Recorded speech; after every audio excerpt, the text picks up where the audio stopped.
नमस्कार बच्चों, इस वीडियो लेक्चर में हम लोग डिस्कस करेंगे कुछ इंपॉर्टेंट मल्टीपल चॉइस क्वेश्चंस। और जो ये मल्टीपल चॉइस क्वेश्चंस होंगे दो टॉपिक से होंगे, जिसमें पहला टॉपिक है इलेक्शन कमीशन और दूसरा टॉपिक जो है वो है पॉलिटिकल पार्टीज़ इन इंडिया। तो मतलब पॉलिटिकल पार्टीज़ के बारे में भी देखेंगे हम लोग और साथ ही साथ इलेक्शन कमीशन को भी जो मल्टीपल चॉइस क्वेश्चंस बनते हैं उसको भी हम लोग देखेंगे। और ये सारे क्वेश्चन जो होंगे ये कॉम्पिटिटिव एग्जाम्स और सारे आपके जो स्कूल के एग्जाम्स होते हैं सबके लिए बहुत ज़्यादा इंपॉर्टेंट होने वाले हैं। तो चलिए फर्स्ट क्वेश्चन को देखते हैं। इसमें कहा गया chief election commission can be remove from his office by. तो देखिए चीफ इलेक्शन कमीशन जब रिमूव किया जाएगा अपने ऑफिस से तो कैसे रिमूव किया जाएगा ये याद रखिएगा। देखिए चीफ इलेक्शन कमिश्नर का जो रिमूवल होता है बिल्कुल उसी तरीके से होता है जिस तरीके से सुप्रीम कोर्ट के जज का होता है। और ये कैसे होता है तो इसके लिए जो आंसर है वो ऑप्शन नंबर डी में दिया गया है, by president bye 2/3 of majority of member of both house of the parliament. ठीक है, मतलब रिमूव कौन करेगा तो रिमूव करेंगे प्रेसिडेंट, लेकिन कब करेंगे जब 2/3 मेजॉरिटी होगी किसकी, मतलब इनको रिमूव करने के लिए जब 2/3 मेजॉरिटी आएगी कहाँ से, लोकसभा और राज्यसभा से, तभी ये रिमूव किए जा सकते हैं चीफ इलेक्शन कमिश्नर, वरना रिमूव नहीं किए जा सकते हैं। नेक्स्ट पे आते हैं। नेक्स्ट क्वेश्चन कह रहा है who is 25th chief election commissioner. तो आपको बताना है भारत के 25वें चीफ इलेक्शन कमिश्नर कौन है, तो अभी रिसेंट में बने हैं, उनका नाम क्या है, उनका नाम है राजीव कुमार। तो इसमें डी ऑप्शन सही हो जाएगा। नेक्स्ट पे आते हैं क्वेश्चन नंबर 3 में देखेंगे। क्वेश्चन नंबर 3 में कहा गया है the status of chief election commissioner is equal to the dash. तो देखिए जो स्टेटस होता है चीफ इलेक्शन कमिश्नर का ये किसके बराबर का होता है, ये पूछा गया इस क्वेश्चन में। तो फर्स्ट दिया है चीफ जस्टिस ऑफ इंडिया, गलत है। गवर्नर ऑफ स्टेट भी गलत है, स्पीकर ऑफ लोकसभा भी गलत है। इसका सही आंसर क्या है, ऑडिटर जनरल ऑफ इंडिया। ठीक है, तो जो चीफ इलेक्शन कमिश्नर होता है उसका स्टेटस किसके बराबर का होता है, तो ऑडिटर जनरल ऑफ इंडिया के बराबर का होता है। नेक्स्ट पे आएंगे क्वेश्चन नंबर 4 देखेंगे। फोर्थ में कहा गया what is the tenure of chief election commissioner of India. तो देखिए जो चीफ इलेक्शन कमिश्नर बनता है उसका टेन्योर क्या होता है, मतलब वो कितने साल तक सर्विस में रहता है। ठीक है, तो 6 साल तक रहता है और साथ ही साथ जो 65 ईयर्स अगर हो गई तो जो पहले आ जाए, मतलब अगर 6 साल तक वो रह रहा है और 65 ईयर्स का नहीं हो रहा है तो 6 साल तक पूरा रह लेंगे। लेकिन अगर 65 ईयर्स पहले आ गई तो 65 ईयर्स में वो रिटायर हो जाएंगे, मतलब इन दोनों में से जो पहले आ जाए उसमें रिटायर हो जाएंगे। नेक्स्ट पे आते हैं। क्वेश्चन नंबर 5 क्या कह रहा है, the election commissioner can be removed by. अब देखिए जो इलेक्शन कमिश्नर होता है ये कैसे रिमूव होता है, तो देखिए चीफ इलेक्शन कमिश्नर बिल्कुल उसी तरीके से रिमूव होता है जैसे सुप्रीम कोर्ट के जज रिमूव होते हैं। लेकिन अगर इलेक्शन कमिश्नर की बात करी जाए तो इलेक्शन कमिश्नर को कौन रिमूव करेगा, तो प्रेसिडेंट रिमूव करते हैं on the recommendation of chief election commissioner. तो रिमूव तो प्रेसिडेंट ही करेंगे, लेकिन किसकी रिकमेंडेशन पे, चीफ इलेक्शन कमिश्नर की रिकमेंडेशन पे। नेक्स्ट पे आते हैं। क्वेश्चन नंबर 6 देखेंगे। 6th क्वेश्चन कह रहा है the chief election commissioner of India is appointed by. अब देखिए जो चीफ इलेक्शन कमिश्नर हैं भारत के वो अपॉइंट कौन करता है, तो अपॉइंटिंग अथॉरिटी कौन है चीफ इलेक्शन कमिश्नर की, तो ये है प्रेसिडेंट। ठीक है, तो president is the correct answer of question number 6।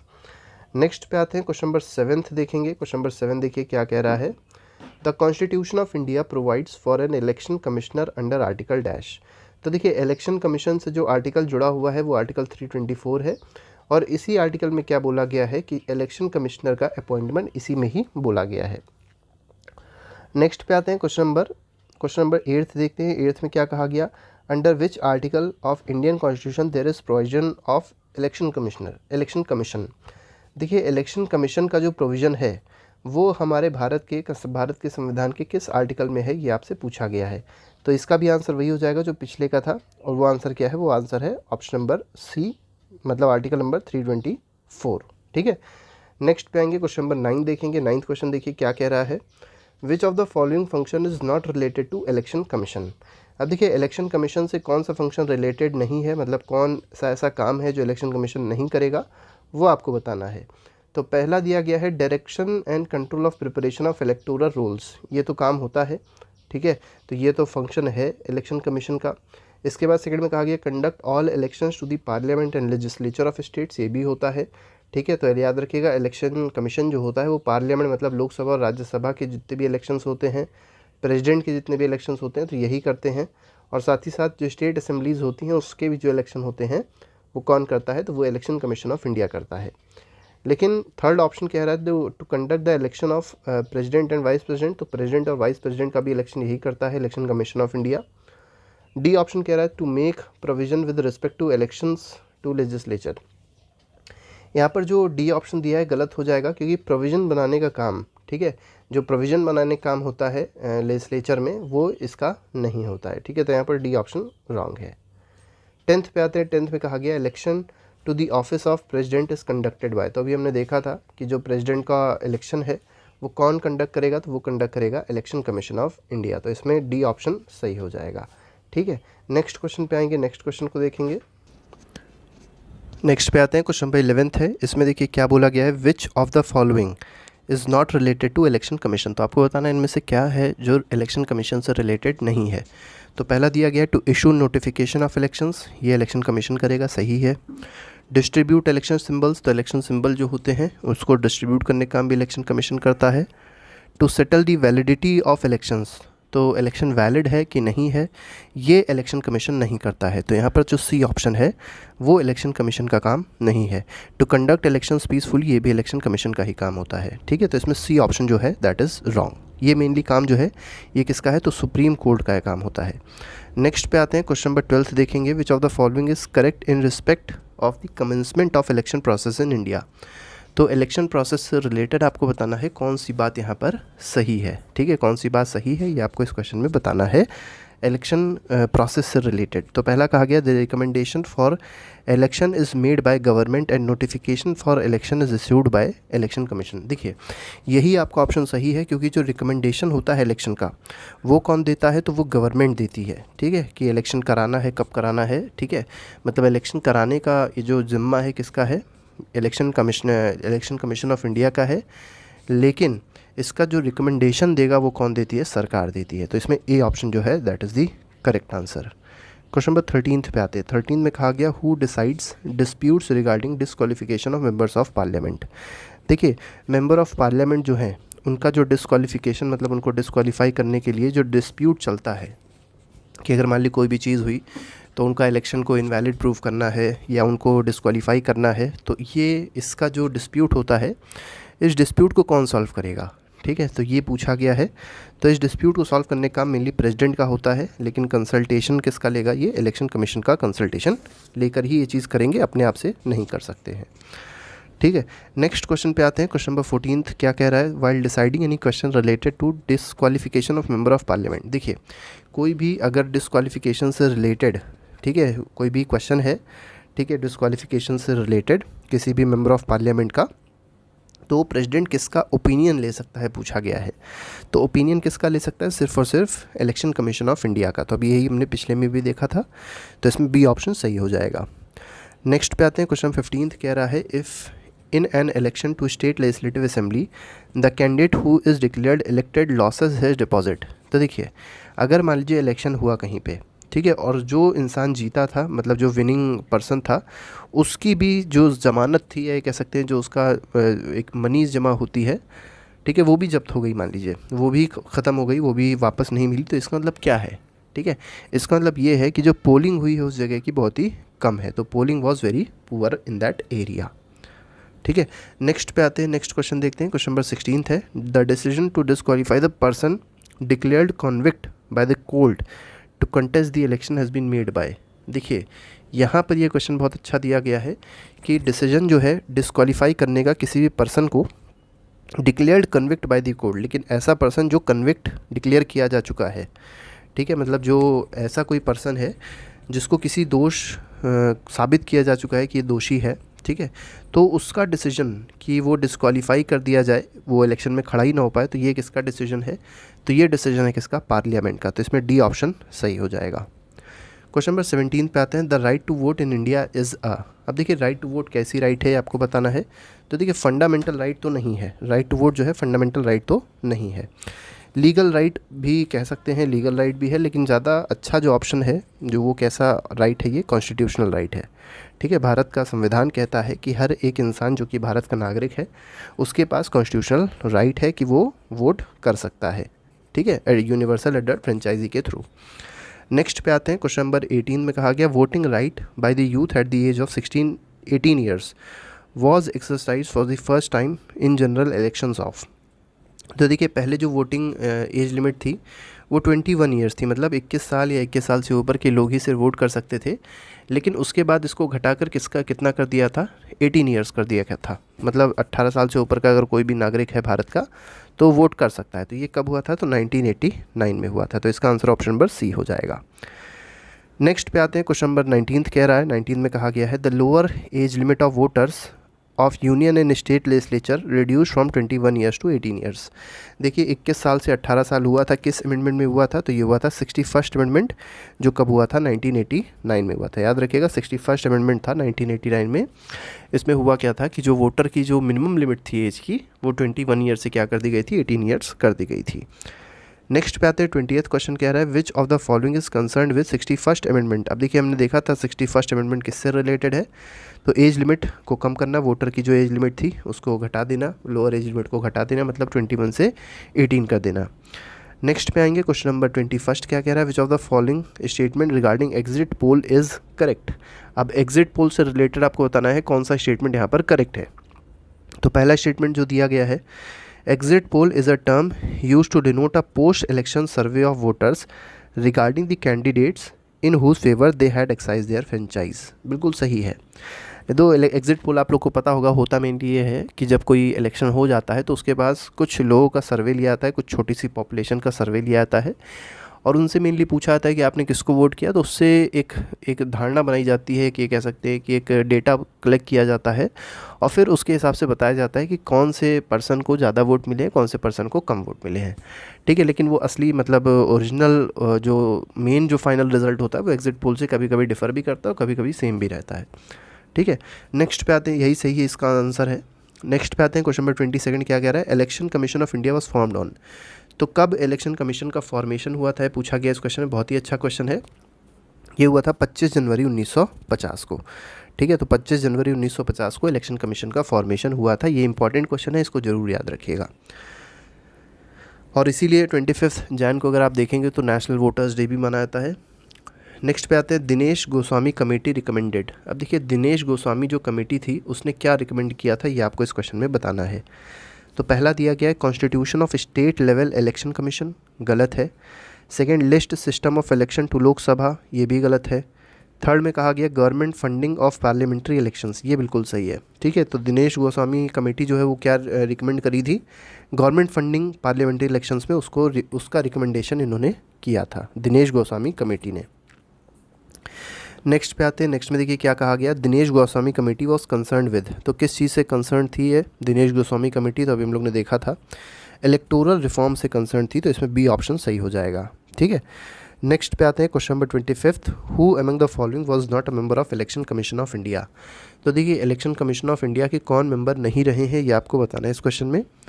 तो देखिए एम.एस. गिल रहे हैं, एन.बी. लोहानी भी रहे हैं, टी.एस. कृष्णामूर्ति भी रहे हैं, बी. लिंगदो जो हैं ये इलेक्शन कमीशन के मेंबर नहीं रहे हैं। तो यहाँ पर डी ऑप्शन सही हो जाएगा। 26 पे आते हैं, proportional representation is not necessary for a country where.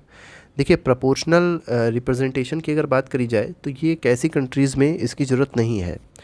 तो ये ऐसी कंट्रीज़ में इसकी ज़रूरत नहीं जहाँ पर सिर्फ और सिर्फ 2 पार्टी सिस्टम हो। ठीक है, लेकिन भारत में अगर आप देखेंगे तो भारत में 2 पार्टीज़ नहीं है, बहुत सारी पार्टीज़ हैं, इसीलिए यहाँ पर प्रोपोर्शनल रिप्रेजेंटेशन की ज़रूरत पड़ती है। ठीक है, नेक्स्ट पे आते हैं, क्वेश्चन नंबर 27 में देखेंगे election commission was converted into 3 members commission in the following year. आपको बताना है जो इलेक्शन कमीशन था वो 3 मेंबर के कमीशन में कब कन्वर्ट हो गया, ये आपको इस क्वेश्चन में बताना है। तो ये 1990 में कन्वर्ट हुआ था। ठीक है, कि 3 मेंबर अब होते हैं इलेक्शन कमीशन में, ये आप लोग याद रखिएगा। विच of the following election is not conducted by election commission of India. तो कौन सा इलेक्शन इलेक्शन कमीशन नहीं कंडक्ट करता है, पूछा गया इस क्वेश्चन में। तो लोकसभा का इलेक्शन कंडक्ट करता है, राज्यसभा के भी कंडक्ट करता है, प्रेसिडेंट और वाइस प्रेसिडेंट के इलेक्शंस भी election commission of India he conduct करता है, लेकिन लोकल बॉडीज़ के जो इलेक्शंस होते हैं वो स्टेट इलेक्शन कमीशन कंडक्ट करता है, इलेक्शन कमीशन ऑफ इंडिया उसको कंडक्ट नहीं करता है। तो इसमें डी ऑप्शन सही हो जाएगा। नेक्स्ट पे आते हैं, क्वेश्चन नंबर 29 क्या कह रहा है, पहले उसको देख लेते हैं। विच of the following is national voters day. तो अभी हमने आपको बताया भी था नेशनल वोटर्स डे कब मनाया जाता है। तो जिस दिन संविधान, ये कह सकते हैं कि जिस दिन ये जो इलेक्शन कमीशन है वो बना था उसी दिन ये चीज़ मनाई जाती है। तो ये कब है, 25 जनवरी। और बना कब था, तो 25 जनवरी 1950 को election commission of India setup हुआ था।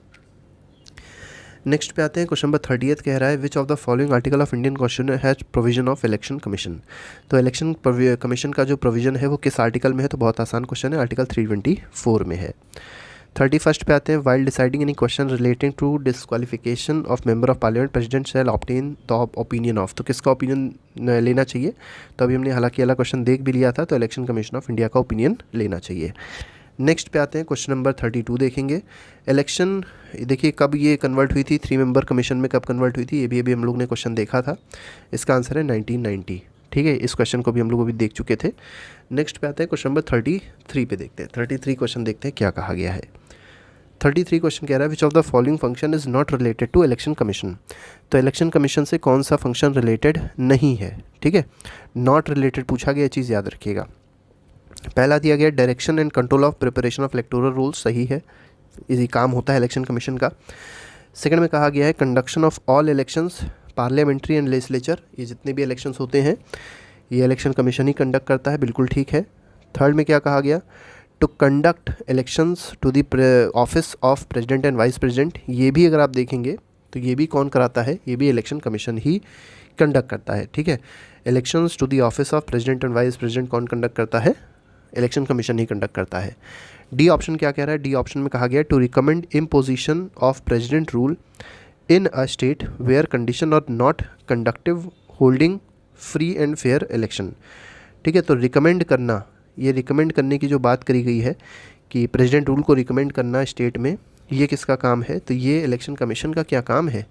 ठीक है, चलिए इसका आंसर आप लोग कमेंट बॉक्स में लिख के बताइएगा इस क्वेश्चन का आंसर क्या है। ठीक है, तो ये इस क्वेश्चन का आंसर आप लोग ABCD ऑप्शन में दीजिएगा ज़रूर कि कौन सा इसका ऑप्शन सही हो सकता है तीनों में, मतलब एक तो नहीं सही है तो क्या चौथा इसमें सही है, चौथा पॉइंट इसमें गलत है, ये आप लोग बताइएगा। नेक्स्ट पे आते हैं, what is the tenure of chief election commissioner. तो अभी हमने देखा था चीफ इलेक्शन कमिश्नर का टेन्योर क्या होता है, तो 6 साल या 65 ईयर्स। ठीक है, नेक्स्ट पे आते हैं 34th क्वेश्चन क्या कह रहा है। 35th में कहा गया, who was the first women to become a chief election commissioner of India. तो पहली वुमेन जो चीफ इलेक्शन कमिश्नर बनी वो कौन थी? तो VS रामा देवी थी, बहुत इंपॉर्टेंट क्वेश्चन है। नेक्स्ट पे आते हैं 36 in India the responsibility of preparing election list. देखिए इलेक्शन लिस्ट को प्रिपेयर करने का काम किसका है? इलेक्शन कमीशन का काम है, तो ये A ऑप्शन सही है। नेक्स्ट पे आते हैं 37 में कहा गया election to the office of president, तो प्रेसिडेंट का इलेक्शन कौन करता है? तो ये भी इलेक्शन कमीशन ऑफ इंडिया ही करेगा। Which of the following constitutional authorities, ठीक है, inquires deciding in the case of doubts and disputes arising out of the election of president. देखिए प्रेसिडेंट और वाइस प्रेसिडेंट का अगर कोई भी डाउट होता है इलेक्शन का, तो उसको सॉल्व करने का काम या उस पर कोई भी इंक्वायरी या डिसाइड करने का काम जो भी है, डाउट को या डिस्प्यूट कोई भी अराइज होता है तो उसको देखने का काम किसका है? तो सुप्रीम कोर्ट ऑफ इंडिया का है, और ये आर्टिकल 71 में मेंशन भी है। नेक्स्ट पे आते हैं, क्वेश्चन नंबर 39 कह रहा है, which of the following is correct sequence of formation of commission starting from the earliest. अब देखिए यहाँ पर कुछ कमीशन दिए गए हैं, आपको बताना है सबसे पहले कौन सा फॉर्म हुआ और सबसे बाद में कौन सा फॉर्म हो रहा है। तो आपको हम फिलहाल यहाँ बता देते हैं। जैसे पहले फाइनेंस कमीशन दिया गया है, तो ये 1951 में आया था। ठीक है, इसके बाद प्लानिंग कमीशन अगर आप देखेंगे तो 15 मार्च 1950 को आया, याद रखिएगा, ईयर याद रखिएगा कम से कम। इन्वेस्टमेंट कमीशन कब आया? तो 2004 में आया था, सबसे लेट में इन्वेस्टमेंट कमीशन ही आया है। और इलेक्शन कमीशन हम अभी देख चुके थे 1950 को आया था, 25 जनवरी 1950 को। तो इस तरीके से आप लोग अब इसको अरेंज कर सकते हैं क्रोनोलॉजिकल ऑर्डर में। नेक्स्ट पे आते हैं, the party system is a part of larger system among the following. ठीक है, the party system is part of which larger system of the body. तो पार्टी सिस्टम किसका पार्ट है? तो ये एक पॉलिटिकल सिस्टम का पार्ट है, तो इसमें C ऑप्शन सही हो जाएगा। पार्टी सिस्टम किसका पार्ट है? पॉलिटिकल सिस्टम का ही तो पार्ट है। नेक्स्ट पे आते हैं, नेक्स्ट में देखिए क्या कहा गया, which of the following party has been recognised as national party in 2019।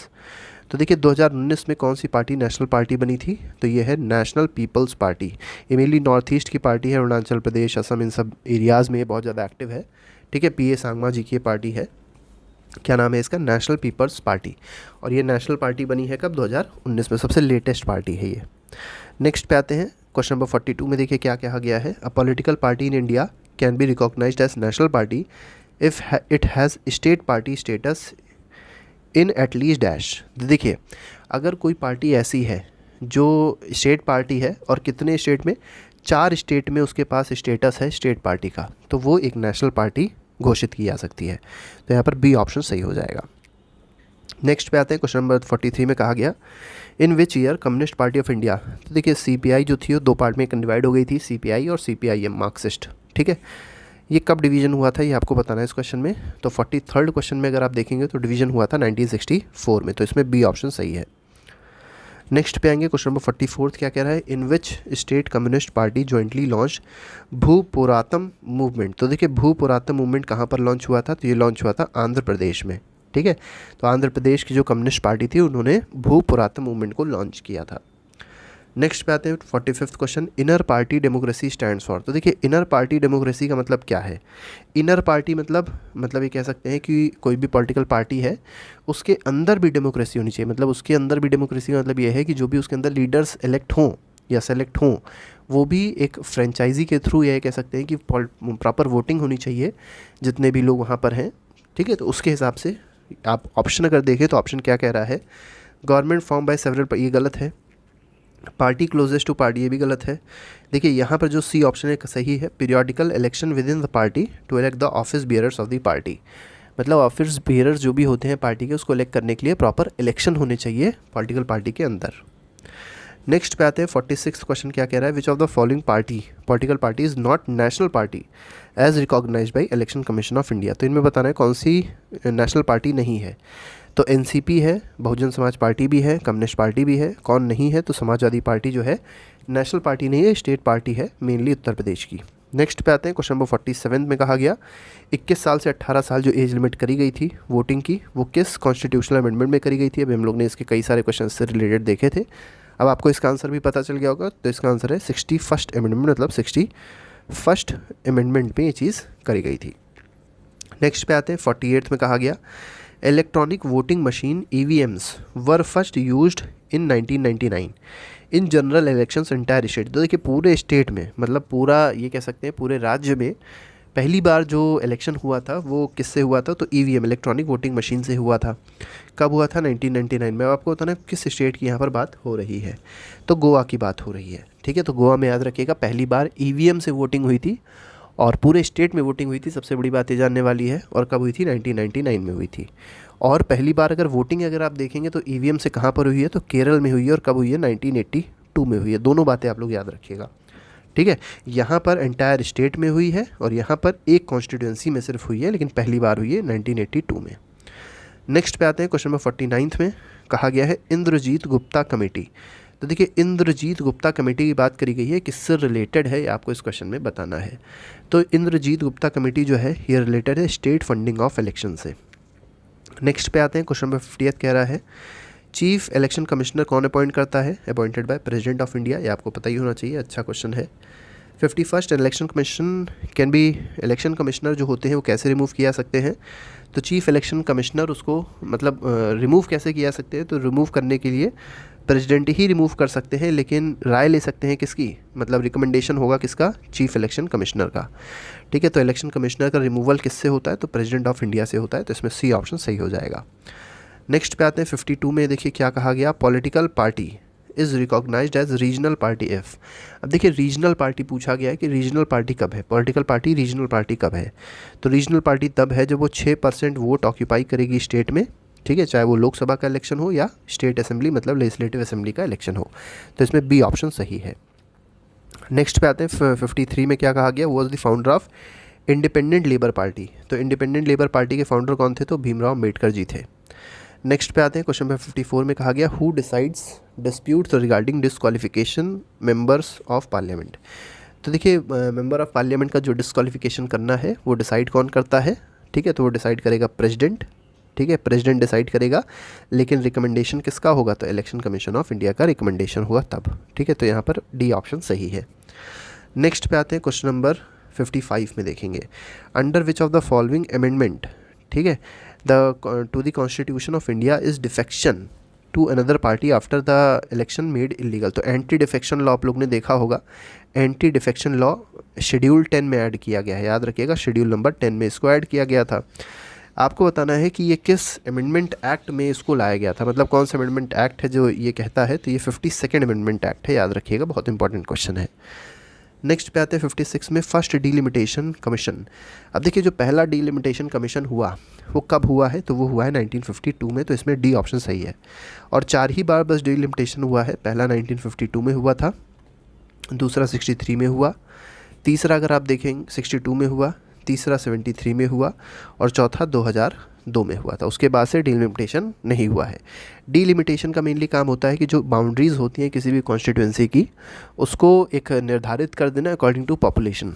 ठीक है, तो ये इंपॉर्टेंट है, आप लोग को पता होना चाहिए। 4 बार अभी तक हुआ है मेनली। 57 क्वेश्चन पे आते हैं। 57 क्वेश्चन क्या कह रहा है? The delimitation commission is setup by parliament. तो देखिए, डिलिमिटेशन कमीशन जो है वो सेटअप कौन करता है? तो पार्लियामेंट सेटअप करती है, लेकिन किस आर्टिकल से सेटअप करती है ये आपको बताना है। तो article 82 will be the correct answer. 58 पे आते हैं। Delimitation of constituencies and determination of constituencies reserve for एससीज and STs are done by. तो देखिए, डिलिमिटेशन जो हो रहा है कॉन्स्टिट्यूएंसीज़ का, ठीक है, मेनली उन कॉन्स्टिट्यूएंसीज़ का जो एससी और एसटी से बिलोंग करती है, वो कौन करता है? तो डिलिमिटेशन कमीशन करता है। तो यहाँ पर अगर देखेंगे तो बी ऑप्शन इसका सही हो जाएगा। Delimitation commission is the correct answer. Question 59 पे आते हैं। Who had proposed partyless democracy in India. तो पार्टीलेस डेमोक्रेसी को किसने इंट्रोड्यूस किया था? जयप्रकाश नारायण जी ने इंट्रोड्यूस किया था पार्टीलेस डेमोक्रेसी को। नेक्स्ट पे आते हैं। 60th क्वेश्चन कह रहा है the system of proportional representation as an electoral mechanism ensures. तो देखिए, प्रोपोर्शनल रिप्रेजेंटेशन का मतलब क्या होता है? कहीं भी इलेक्शन हो रहा है और प्रोपोर्शनल रिप्रेजेंटेशन से अगर इलेक्शन हो रहा है तो इसका मतलब क्या होता है? इसका मतलब होता है कि मेजॉरिटी रूल होगा। ठीक है, तो इसमें ए ऑप्शन याद रखिएगा, इसमें सही है। Majority rule will be the correct answer. 61st question पे आते हैं। Consider the following statement with reference to India. अब देखिए, भारत के रेफरेंस में आपको दो यहाँ पर कुछ बातें दी गई हैं, पता नहीं कौन सी बात इसमें सही है। ठीक है, तो पहली बात देखिए क्या कही गई है। पहली बात में कहा गया है the chief election commissioner and other election commissioner enjoys equal power but receive unequal salaries. क्या ये बात सही है? तो बिल्कुल गलत है। सेकंड में आते हैं। सेकंड में कहा गया chief election commissioner is entitled to same salary as is provided by जज ऑफ सुप्रीम कोर्ट। तो सैलरी जो होती है वो क्या जज ऑफ सुप्रीम कोर्ट के बराबर होती है चीफ इलेक्शन कमिश्नर की? ये बिल्कुल सही है, सेकंड ऑप्शन। थर्ड में कहा गया chief election commissioner shall not be remove from his office in like manner and on grounds as a जज ऑफ सुप्रीम कोर्ट। ठीक है, तो चीफ इलेक्शन कमिश्नर को क्या रिमूव नहीं किया सकता ऑफिस से? ठीक है, सिर्फ एक तरीके से रिमूव कर सकते हैं जैसे सुप्रीम कोर्ट का जज रिमूव किया था। तो बिल्कुल सही है, तो सेकंड और थर्ड इसमें बिल्कुल सही है। फोर्थ देखते हैं। जज term of office of election commissioner is 5 years. क्या इलेक्शन कमिश्नर का जो टर्म होता है 5 ईयर्स होता है? ये भी ऑप्शन जो है ये गलत है। ठीक है, ये 5 साल नहीं होता है, कितने साल होता है? 6 साल होता है। ठीक है, नेक्स्ट पे आते हैं। अगला क्वेश्चन देखते हैं। अगले क्वेश्चन में क्या कहा गया? Which of the following are the functions of election commission of India. अब आपको बताना है इसमें से कौन कौन से फंक्शन है इलेक्शन कमीशन ऑफ इंडिया के 62nd क्वेश्चन में। ठीक है, बहुत आसान क्वेश्चन है। इसमें देखिए, पहला ऑप्शन क्या कह रहा है? पहला कह रहा है to conduct the election for the post of deputy speaker of Lok Sabha and chairperson of Rajya Sabha. क्या ये काम इलेक्शन कमीशन का है? नहीं, ये काम पार्लियामेंट खुद ही करती है। नेक्स्ट पे आते हैं। To conduct election for municipality और म्यूनसिपल कॉर्पोरेशन, ये स्टेट लेजिस्लेटिव स्टेट जो इलेक्शन कमीशन होगा वो करेगा, इलेक्शन कमीशन ऑफ इंडिया नहीं करेगी। To make decisions on all doubt and disputes arising from the elections, ये भी इलेक्शन कमीशन नहीं करेगा। तो इसमें तीनों के तीनों ऑप्शन जो है ये इलेक्शन कमीशन के फंक्शन नहीं है। Function of election commission of India are, फिर से वही क्वेश्चन दिया गया है, थोड़ा सा बदल के दे दिया गया है। इसको देखते हैं कौन कौन से फंक्शन है पूछा गया है। पहला दिया गया to conduct all elections of parliament state legislative assembly, बिल्कुल सही है। To conduct elections for the post of president and vice president, ये भी सही है। रिकमेंड प्रेसिडेंट रूल ये गलत है। देखिए, प्रेसिडेंट रूल को रिकमेंड करने का काम इलेक्शन कमीशन का नहीं होता है। अभी हम लोग इसी क्वेश्चन पे चर्चा कर रहे थे, तो यहाँ पर आप लोग को आंसर मिल ही गया होगा। थर्ड जो है ये इलेक्शन कमीशन का काम नहीं है। और फोर्थ में क्या कहा गया? टू सुपरवाइज डायरेक्ट और control the work of preparing electoral list. तो इलेक्टोरल जो लिस्ट होती है वो काम प्रिपेयर करने किसका होता है? इलेक्शन कमीशन का होता है। ये आपका बिल्कुल सही ऑप्शन है। ठीक है, मतलब ये भी सही है। तो इसमें 1, 2 और 4 सही है, थर्ड ऑप्शन इसमें गलत है। नेक्स्ट पे आते हैं। 64th क्वेश्चन क्या कह रहा है? Which of the following election system have been adopted for different elections in India. तो भारत में जो इलेक्शंस होते हैं उसके लिए कौन कौन से यहाँ पर अडॉप्ट किए गए हैं, कौन कौन से कह सकते हैं कि इलेक्शन सिस्टम अडॉप्ट किए गए हैं भारत में? तो डायरेक्ट इलेक्शन जो है on the basis of adult suffrage, इसको अडॉप्ट किया गया, बिल्कुल ठीक है। सेकंड में आते हैं system of proportional representation by single transferable vote, ये भी बिल्कुल सही है। ठीक है, ये भी अडॉप्ट किया था। मेनली प्रेसिडेंट के जो इलेक्शंस होते हैं वो इसी तरीके से होते हैं। थर्ड पे आते हैं लिस्ट सिस्टम ऑफ, ये गलत है। कम्युलेटिव वोटिंग, ये भी गलत है। तो इसमें फर्स्ट और सेकंड जो है ये भारत में अडॉप्ट किया गया है। तो इसमें 1 और 2 will be the correct answer. 65th question पे आते हैं। ठीक है, इसमें कहा गया the election commission of India is a 5 member body. पहला ऑप्शन दिया गया है जो इलेक्शन कमीशन ऑफ इंडिया है, क्या वो 5 मेंबर की बॉडी है? तो गलत है, 5 मेंबर की बॉडी नहीं है। एक चीफ इलेक्शन कमिश्नर होता है और 2 इलेक्शन कमिश्नर्स होते हैं, याद रखिएगा, 3 मेंबर की बॉडी है। नेक्स्ट में कहा गया the union minister, home minister जो होते हैं, union ministry of home affair decide the election schedule for the conduct of both general elections and by elections. तो ये भी ऑप्शन जो है ये गलत है। थर्ड पे आते हैं, थर्ड में क्या कहा गया? Election commissioner resolves disputes relating to split और merger of recognised political parties. ठीक है, तो इलेक्शन कमीशन डिस्प्यूट्स को रिजॉल्व करेगा, लेकिन कब? जब कोई पॉलिटिकल पार्टी स्प्लिट हो रही होगी या तो मर्ज हो रही होगी। तो यहाँ पर ये बिल्कुल सही है, तो थर्ड ऑप्शन इज़ करेक्ट।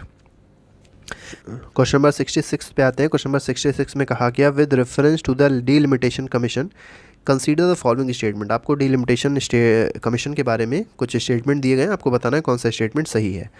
पहला कहा गया है the order of delimitation commission can not be challenge in court of law. बिल्कुल सही है, डीलिमिटेशन कमीशन का कोई भी ऑर्डर अगर है तो उसको किसी भी कोर्ट ऑफ लॉ में चैलेंज नहीं किया सकता, बिल्कुल सही बात है। सेकंड में कहा गया when the orders of delimitation commission are laid before Lok Sabha और state legislative assembly no modification can be done in the orders. तो कोई मॉडिफिकेशन भी नहीं किया जाएगा ऑर्डर में अगर एक बार ऑर्डर पास कर दिया गया है, अगर लोकसभा और राज्यसभा में ऑर्डर को पास कर दिया गया है। ठीक है, मतलब ले कर दिया गया है, ये बात आप लोग को याद रखनी है। तो इसमें दोनों ही ऑप्शन सही हैं, कोई भी ऑप्शन इसमें गलत नहीं है। ठीक है, नेक्स्ट पे आते हैं। क्वेश्चन नंबर 67 कह रहा है given below are the 2 statements. अब देखिए 2 स्टेटमेंट यहाँ पर दिए गए हैं, आपको बताना है कौन सा स्टेटमेंट सही है। तो पहला स्टेटमेंट देखिए क्या कह रहा है, इसमें कहा गया powers for conducting elections to the parliament in state legislature in a free and fair manner have been given to independent body election commission. तो देखिए अगर कोई भी इलेक्शन होना है, चाहे पार्लियामेंट का होना है या स्टेट लेजिस्लेटिव असेंबलीज़ का होना है, फेयर और फ्री मैनर में होना है, तो ये काम किसका है? तो ये काम इलेक्शन कमीशन ऑफ इंडिया का है। तो बिल्कुल सही बात है, असर्शन बिल्कुल सही है। ठीक है, रीज़न में देखते हैं, रीज़न क्या कह रहा है। रीज़न में कहा गया है power of removal of election commissioner is with executive. ठीक है, तो इलेक्शन कमिश्नर को रिमूव करने का पावर किस में है? तो प्रेसिडेंट में, और प्रेसिडेंट क्या एग्जीक्यूटिव है। तो बिल्कुल सही स्टेटमेंट है, तो असर्शन भी सही है, रीज़न भी सही है, लेकिन रीज़न किसी भी तरीके से असर्शन को एक्सप्लेन नहीं कर रहा है। तो यहाँ पर बी ऑप्शन होगा कि assertion is correct, reason is correct, but reason is not the correct explanation of assertion. Next पे आते हैं, क्वेश्चन नंबर 68 देखेंगे, इसका लास्ट क्वेश्चन होगा given below are the 2 statements. फिर से देखते हैं, 2 स्टेटमेंट दिए गए हैं, असर्शन और रीज़न बेस्ड स्टेटमेंट है। इसमें देखते हैं क्या क्या कहा गया है। पहला कह रहा है model code of conduct is to be followed by political parties as soon as election is announce. तो जैसे इलेक्शन अनाउंस होता है तो मॉडल कोड ऑफ कंडक्ट, जिसको आचार संहिता कहते हैं, उसको फॉलो करना होता है सारी पॉलिटिकल पार्टीज़ को। बिल्कुल सही स्टेटमेंट है, असर्शन बिल्कुल सही है। रीज़न में क्या कहा गया? Model code of conduct was enacted by parliament. क्या पार्लियामेंट इनैक्ट करती है? नहीं, पार्लियामेंट नहीं, इलेक्शन कमीशन इसको इनैक्ट करता है। तो इसमें असर्शन सही है और रीज़न क्या है? गलत है। लास्ट क्वेश्चन पे आते हैं। लास्ट क्वेश्चन देखिए क्या कह रहा है, study the following statements and select the correct answer from the code given below. तो यहाँ पर जो कोड दिए गए हैं उसके हिसाब से आपको बताना है असर्शन सही है या रीज़न सही है। तो देखिए यहाँ पर पहला स्टेटमेंट क्या कहा गया, the state election commission is a constitutional authority. बिल्कुल सही है, कॉन्स्टिट्यूशनल अथॉरिटी होती है। Election to rural local bodies are overseen by election commission of India. क्या रूरल या लोकल बॉडीज़ में, रूरल लोकल बॉडीज़ में या म्यूनसिपैलिटीज़ में इलेक्शंस को कंडक्ट कराने का काम इलेक्शन कमीशन ऑफ इंडिया का होता है? तो नहीं, स्टेट इलेक्शन कमीशन का होता है। तो यहाँ पर असर्शन सही है, लेकिन रीज़न क्या है? गलत है। ठीक है, तो assertion is correct but reason is wrong, इसका सही आंसर होगा। तो ये हमारे पास कुछ अप्रॉक्सीमेटली 70 क्वेश्चन थे या 69 क्वेश्चन थे जो अभी हम लोग ने डिस्कस किए। बाकी कॉम्पिटिटिव बेस्ड एग्जामिनेशंस के या बाकी MCQs के लिए आप लोग प्लेलिस्ट को फॉलो ना करिएगा और अपने चैनल को सब्सक्राइब जरूर कर दिएगा। तो अभी के लिए फिलहाल नहीं रखते हैं। Thank you very much, good bye, जय हिंद।